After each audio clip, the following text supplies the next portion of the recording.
Hello guys, நான் சுபலக்ஷன். So இந்த வீடியோவில் நான் என்ன பார்க்க போகிறோம்டா, யூகேல நடக்கிற ஜாப் ஸ்கேமை பற்றி. ஸோ நான் வந்து யூகேல வந்து சும்மா ஒரு ஒர்க் பண்ணுறேன், சிவில் இன்ஜினியர் ஒர்க் பண்ணுறேன். ஸோ நான் நார்மலாக ஒவ்வொரு நாளும் செய்கிறத வந்து டெய்லி வந்து எடுத்து போடுறேன். நான் உண்மையாகவே என்ன செய்கிறேன், இந்த புதுசாக செய்கிறேன்டா அப்படின்னா எடுத்து போடுறேன் நான். ஸோ அதே நேரம் வந்து எனக்கு வந்து பேர் டிஎம் பண்ணுவாங்க, ஒர்க் சம்மந்தமாக, படிப்பு சம்மந்தமாக. ஏன்னா நான் வந்து இங்கே ஸ்டூடெண்ட்டாக தான் முதல் வந்தேன் நான். ஸோ அதால் வந்து நான் அதுக்காக வந்து எனக்கு பேர் வந்து டிஎம் பண்ணுவாங்க, அதை பற்றி அவங்கள டவுட்டை கேட்குறதுக்கு. அப்போ நான் எல்லாருக்குமே ரிப்ளை பண்ணுறேன் நான். ஸோ அப்படி ரிப்ளை பண்ணிக்க வந்து நான் ஃபஸ்ட்டாக வந்து ஒரு ஆள் தங்களோட கதையை சொன்னவேல், இது 2வது தடவை நடந்தது. அதால நான் வந்து இதை பற்றி கதைக்கோணும் என்று இதை கதைக்கிறேன். ஸோ 2 பேருக்குமே என்னோட கதைச்சது வந்து தனித்தனி ஆக்கலாம். 2 பேருமே ஃப்ரெண்ட்ஸும் இல்லை, எதுவும் இல்லை. ஒரு ஆள் முதல் கதைச்சது, இப்போ கடைசியாக காய்ச்சால் வந்து 3 டேஸுக்கு முதல் காய்ச்சது. என்னென்னா வந்து இவங்க ஸ்ரீலங்காவில் இருக்கிறாங்க. இங்கே வந்து இருக்கிறாக்கள் வந்து அவைகளுக்கு ஜாப் எடுத்து தரோம்னு சொல்லி அவங்க ஒரு ஏஜென்சி ஜாப் எடுத்து தரோம்னு சொல்லி அவங்கள்ட்ட வந்து காசு வாங்குறது. ஸோ 2 பேர்ட்ட இது வந்து கொஞ்சம் வித்தியாசமாக. ஏனென்றால் ஃபஸ்ட்டாக ஆள் ட்ரை பண்ணவர் வந்து ஒரு கேர்ள் ஒரு ஆள். ஸோ அவங்களுக்கு வந்து ஒரு டீச்சிங் ஜாப்புக்கு வந்து எடுத்து தரோம்னு சொல்லிக்கிறாங்க. ஸோ அந்த டீச்சிங் ஜாப் வந்து எடுத்தாரத்துக்கு இன்சூரன்ஸ் அதெல்லாம் பே பண்ணணும் அப்படி இப்படின்னு சொல்லி.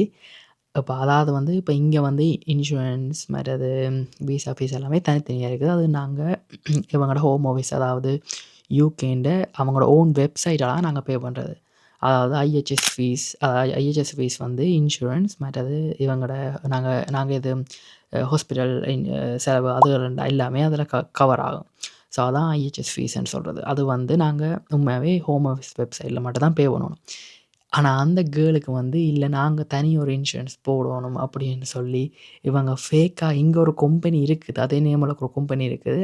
ஆனால் அதே கம்பெனி என்னென்னு சொல்கிறது, அந்த கம்பெனியோட நேமில் வந்து இவங்களா ஒரு லெட்டர் ஒன்று க்ரியேட் பண்ணி அவங்களோட ஹெடரை யூஸ் பண்ணி ஃபேக்காக ஒரு டாக்குமெண்ட் க்ரியேட் பண்ணி அவங்கள்ட்ட கொடுத்துருக்குறாங்க. கொடுத்துட்டு காசு வாங்கியிருக்கிறாங்க. நாங்கள் இவ்வளோ இன்சூரன்ஸ் பே பண்ணியிருக்கிறோம், ஸோ நீங்கள் வந்து எங்களுக்கு பே பண்ணணும் அப்படின்னு சொல்லி காசு வாங்கியிருக்கிறாங்க. மற்றது வந்து சிஓஎஸ் லெட்டர். சிஓஎஸ் லெட்டர்ன்ற சொல்கிறது வந்து ஒரு கம்பெனி வந்து நீங்கள் அந்த கம்பெனிக்கு வந்து உங்களை அவங்க ஸ்பான்சர் பண்ணுறாங்கண்டா, ஒர்க் தாராங்கண்டா வந்து அவங்க வந்து ஒரு ஸ்பான்சர் லெட்டர் தருவாங்க. அந்த லெட்டருக்கு பேர் தான் சிஓஎஸ் லெட்டர். ஸோ அந்த சிஓஎஸ் லெட்டரை வந்து ஃபேக்காக க்ரியேட் பண்ணிவிட்டு கொடுத்துருக்குறாங்க அவங்களுக்கு. அதுவும் எக்ஸ்பயர்ட் ஆகிட்டு. அந்த லெட்டர் வந்து எக்ஸ்பயர்ட் ஆகிட்டு, அந்த டேட் அதெல்லாம் அப்படி இருக்குது. ஸோ அதெல்லாம் டேட் எல்லாமே சேஞ்ச் பண்ணி இப்போ அதை வந்து பார்க்க ஒரிஜினல் மாதிரியே இருக்குது. ஆனால் அது ஒரு ஃபேக் அவங்க க்ரியேட் பண்ணியிருக்கிறாங்க. ஸோ அது வந்து அதில் டேட்டை பார்த்தோன்னா அது எக்ஸ்பயர் ஆகிட்டு. அப்போ நான் கேட்டேன், எக்ஸ்பயர் ஆகிட்டுன்னு சொல்ல அவங்க சொன்னாங்க, இல்லை அவங்க ரினியூ பண்ணி தாரேன்னு சொன்னேன். ரினியூ பண்ணி தரணும். ஓகே. எனக்கு வந்து டவுட்டாகவே இருந்தது எல்லாமே. அப்போ நான் சொன்னேன் இது எல்லாமே. அப்போ அவங்க இன்சூரன்ஸ் டாக்குமெண்ட்ஸ் எல்லாம் தந்தா பிறகு எனக்கு ஃபுல்லாக ஷுவராக சொல்லிட்டேன், இது அவங்க ஃபேக்குன்னு சொல்லி. இப்போ அந்த நம்பரை வந்து அதாவது யூகேல இருக்கிறவங்களாம் அவங்களோட அழைச்சவங்க. ஸோ அந்த யூகேல இருக்கிற நம்பரை வந்து எனக்கு தந்தவங்க கால் பண்ணி பார்க்க சொல்லி. நான் கால் பண்ணேன், எனக்கு ஆன்சர் பண்ணுறாங்க இல்லை.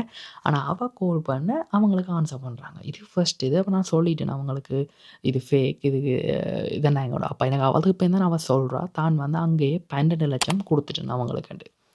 அதாவது வந்து அவங்க அங்கே இருக்கிற ஸ்ரீலங்காவில் இருக்கிறவங்களோட அக்கௌண்ட் தான் கொடுத்துருக்குறாங்க. அது எப்படி அவங்க பேங்க் ஸ்லிப்பில் போட சொல்லிக்கிறாங்கண்டா, ஸ்டடி லோன் இல்லாட்டிக்கு ஏதாவது லோனுன்னு சொல்லி தான் போட சொல்லிக்கிறாங்களாம். ரீசன் ஏன் நாங்கள் அந்த பேங்க் அக்கௌண்ட்டுக்கு வந்து காசு போடுறோம்ன்ட்டு சொல்கிறது வந்து. ஸோ இது வந்து முதலாவது. அப்போ என்ன செய்யலாம்டா, நான் சொன்னேன் போலீஸில் மட்டும் தான் நாங்கள் கம்ப்ளைண்ட் கொடுக்குறோம், வேறு ஒன்றுமே இதுக்கு செய்யலாது. ஏன்டா வந்து இங்கே வந்து ஒன்றுமே செய்யலாது நாங்கள். ஏன்னா இங்கே வந்து அவங்க கான்டாக்ட் இல்லை, அதாவது இங்கே வந்து ஒரு பேங்க்குமே அவள் பே பண்ணல. ஸோ அதால் வந்து இவங்க ஒன்றுமே இங்கே செய்யலாது. ஸோ அங்கே தான் அவங்க ஏதாவது செய்யணும், அந்த பேங்க் அக்கௌண்ட்டை வச்சு போலீஸில் ஏதாவது கேஸ் கொடுக்கணும். ஸோ 2வது ஆள் வந்து ஒரு ஒரு ஆள். ஸோ அவருக்கு வந்து என்ன செய்தாண்டா, உண்மையாக அவர் எனக்கு அவங்க கதைச்ச இது வந்து எனக்கு ஃபார்வர்ட் பண்ணதா இந்த மெசேஜ் எல்லாம் உண்மையாகவே அதெல்லாம் பிளாக்மெயில் மாதிரி இருந்தது எனக்கு. 2வது காய்ச்சவர் என்ன மாதிரி காய்ச்சாண்டா, இப்போ அவங்க வந்து இப்படி ஒர்க் எடுத்து கொடுக்குற ஏஜென்சி. ஸோ அதை வந்து அவங்க எடுத்து கொடுத்துருக்குறாங்க. அது வந்து எல்லோரும் பேர் அதில் போயிருக்கீங்கன்னா. ஸோ இவரும் அதில் ஒரு ஆள் இருக்கா. அப்போ இவர் வந்து அதில் காய்ச்சிருக்கிறார், அப்படி நான் அப்படி போகணும் அப்படின்னு சொல்லி. அப்போ அவங்க சொல்லிக்கிறாங்க, ஓகே இப்படி ஒரு இது இருக்குது, நீங்கள் வந்து இவ்வளோ இவ்வளோ காசு பே பண்ணணும், இப்போ அதுக்கு பே தான் நாங்கள் ப்ராசஸ் பண்ணலாம்ட்டு. அப்போ அவர் வந்து கொஞ்சம் டிலே பண்ணி கொண்டு ஏன்னா அவர் சொன்னது தானே கொஞ்சம் கஷ்டம். அப்போ அதால் வந்து உடனே நான் காசு பே பண்ணல, கொஞ்சம் டிலே பண்ணான்.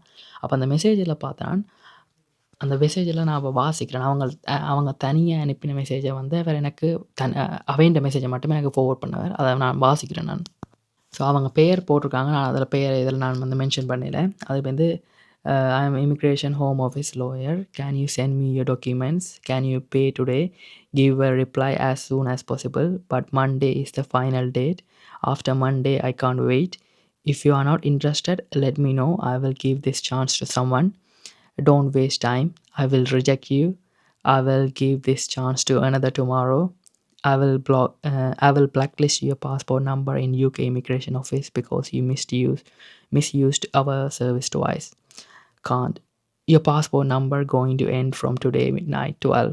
Already uploaded it in the system. Today the only time I told you earlier, right? I can't help you tomorrow. From last week Friday you told fake information. First you told you will Saturday, then Monday, then you are telling another date. So I help you every time, but you misuse my help. I can't help you again. I will give you an excuse. Okay, I will call you later. Send me the receipt after the deposit. Then அவங்க வந்து ஒரு bank details வந்து கொடுத்துருக்குறாங்க. Sri Lankan bank account same முதல் case மாதிரி தான் இதுவும். Write down educational purpose or loan purpose. I will check and let you know. So இதுதான் வந்து அவங்க வந்து அனுப்பின மெசேஜஸ் வந்து. அப்போ நான் சொன்னேன், இப்படி நீங்கள் ஒரு ப்ராசஸ் வந்து செய்கிறீங்க, அது உங்களுக்கு விருப்பம் இல்லையாட்டிக்கு வந்து உங்களோட பாஸ்போர்ட் வந்து அவங்களெல்லாம் பிளாக்லிஸ்ட் பண்ண மாட்டாங்க. அதெல்லாம் அப்படிலாம் செய்யவே இயலாது. நீங்களே அப்படி நம்பினீங்க. அவர் வந்து சொன்னார், தான் பயந்துட்டேன் இவங்க இப்படி சொல்ல, இந்த பாஸ்போர்ட்டை வந்து பிளாக்லிஸ்ட் பண்ணிடுவாங்க. அதெல்லாம் வந்து அவர் வந்து இப்போ 4 லட்சம் பே பண்ணியிருக்கிறார். நான் சொன்னேன், இது எனக்கு நம்பிக்கை இல்லை. இது வந்து ஃபுல்லாக ஃபேக். இப்படிலாம் அவங்க ஒரு இதுவும் கதைக்கல. அது மற்றது வந்து அவங்க வந்து விசா அப்ளை பண்ணணும். அதால் வந்து டீட்டெயிலாக வந்து கேட்டிருக்காங்க. நான் அவருக்கு சொன்னேன், சிஓஎஸ் லெட்டர் வந்து ஒரு கம்பெனியில் தரணும். அது தந்த பிறகு தான் நீங்கள் வந்து விசாவே அப்ளை பண்ணணும். அதுக்கு முதல் ஒன்றுமே அப்ளை பண்ண தேவையில்லை.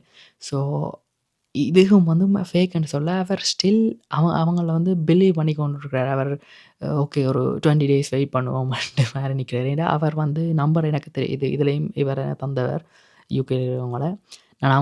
நான் ஃபோன் பண்ணான். 2 நம்பர் தந்தவர். ஒன்று லோயர் என்ற ஒரு நம்பர் ரெண்டும், மற்றது ஏஜென்ட் என்ற நம்பர் ரெண்டும். 2 பேருக்கும் கால் பண்ணான். 2 பேரும் எனக்கு ஆன்சர் பண்ணலை.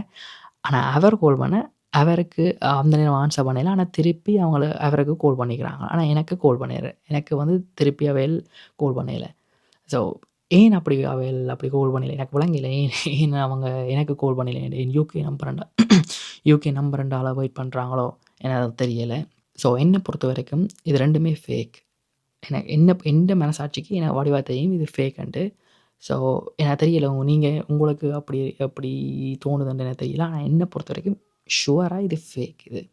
ஸோ இந்த நார்மலாக வந்து ஒரு ப்ராசஸ் வந்து எப்படி நடக்கும்னா வந்து ஒன்று நீங்களாக கதைக்கலாம். இல்லாட்டி ஏஜென்ட் மூலமாக ஒரு கம்பெனி உங்களுக்கு அவங்க ஹையர் பண்ணி ஏஜென்ட் ஒன்று உங்களை ஹையர் பண்ணி அவங்க ஒரு ஒர்க் விடுறாங்களா ஃபஸ்ட்டாக வந்து அவங்க அந்த கம்பெனி வந்து உங்களுக்கு வந்து ஒரு லெட்டர் ஒன்று தரணும். அதாவது ஸ்பான்சர் பண்ண லெட்டர் உண்டு. அது இங்கே வந்து சிஓஎஸ் லெட்டர்னு சொல்லுவாங்க. ஸோ அந்த சிஓஎஸ் லெட்டரை வச்சு தான் நீங்கள் விசாக்கு அப்ளை பண்ணணும். அது வந்து நீங்களே விசாக்கு அப்ளை பண்ணலாம். இல்லாட்டி உங்களோட ஏஜென்ட்டே செய்யலாம். அது வந்து ஒரு பிரச்சனையுமே இல்லை. ஸோ நீங்கள் தான் அப்ளை பண்ணுறது. அப்போ நீங்கள் அந்த சிஓஎஸ் லெட்டர் கிடைச்சா பிறகு தான் வந்து நீங்கள் என்னென்னாலுமே ப்ராசஸ் செய்கிறது, என்னென்னாலுமே காசு கொடுக்குறது. ஸோ ஏஜென்ட் வந்து முதலே கேட்கலாம். அது ஏஜென்ட் மூலமாக வந்தால் வடிவ தெரியாது எனக்கு அந்த இது. பட் ஆனால் அவங்க இப்படி ஏஜென்ட் மூலமாக கதைக்கிறீங்கன்னா ப்ராப்பர் டீட்டெயில் முதல்ல என்ன ப்ராசஸ் எப்படி செய்கிறேன்னு தெரிஞ்சுக்கொள்ளுங்க. அண்ட் அவங்கள வந்து நம்பலாமா அதெல்லாம் மட்டும் அவங்க வந்து எவ்வளோ நம்பகத்தன்மைக்குரியவங்கள் என்றதை பாருங்கள். அதை பார்த்துட்டு அதுக்குள்ள இறங்குங்க. அதுக்கு முதலே இறங்கவே வேணாம். ஏன்னா மற்றது வந்து இங்கே வந்து ரூல்ஸும் மாற்றிட்டாங்க. ஸோ அந்த ரூல்ஸும் வந்து என்னென்ன சேஞ்சஸ் இருக்குது, நீங்கள் அப்ளை பண்ணுற ஜாப் வந்து இவங்களோட ஜாப் கேட்டகரியில் இருக்குதா, அதுக்கு வந்து இப்போ விசா எடுக்கலாமா அப்படின்ட்டு முதல் பாருங்க. அப்படின்னு பார்த்தா பிறகு நீங்கள் இறங்குங்க இதில். அது தெரியாமல் ப்ளீஸ் இதுக்குள்ளே இறங்கி காசை வீணாக்க வேணாம். ஏன்னா அவங்க இப்போ நான் அவங்களோட கதைச்சிட்டு நான் ஃபேக்குன்னு சொன்னோன்னே அவங்க உடையிறாங்க, மனசு உடைஞ்சிறாங்க. அது இப்போ என்னோட கவலைப்பட்டு கதைக்கிறாங்க. தான் இப்படி கஷ்டப்பட்டு இந்த காசை நான் இப்படி வீட்டை வாங்கி இப்படி காசு காட்டினானா அப்படின்னு சொல்லி இதுன்றாங்க. என்னால் அ என்ன சொல்றது? ஏன் இப்படி இங்கே இங்கே இருக்கிறவங்க இப்படி செய்றாங்கன்னு தெரியல. அங்க இருக்கிறவங்கள்ட்ட காசு வாங்கி இப்போ உண்மையாவே இங்க முக்காவாசி பேர் வெளிநாட்டுக்கு வர்றது வந்து அங்க கஷ்டம், இங்க வந்து உழைச்சு வீட்டுக்கு குடுக்கணும் அப்படின்னு தான் வராங்க. இப்ப இங்க வந்த பிறகும், அங்க இருக்கிறவங்கள்ட்ட காசு வாங்குறது எனக்கு பிடிக்கல. உண்மையா இப்படி இருக்கிறாங்களேன்ட்டு இப்படி ஒருத்தன ஏமாத்தி காசு வாங்குறது என்ன பொறுத்தவரைக்கும் அது ஏமாத்துனது தான். ஆனா அது எனக்கு தெரியல நீங்க எப்படி நினைக்கிறீங்களான்ட்டு. ஸோ ப்ளீஸ் அ என்னன்னு சொல்றது? நீங்க வந்து கொஞ்சம் நாலேட்ஜோட எல்லாத்தையுமே தெரிஞ்சு இறங்குங்க. எதுவும் இறங்க போறீங்கன்டா. தெரியாம ஒன்றுக்குமே இறங்கி காச வீணாக்க வேணாம். Thank you. Bye bye.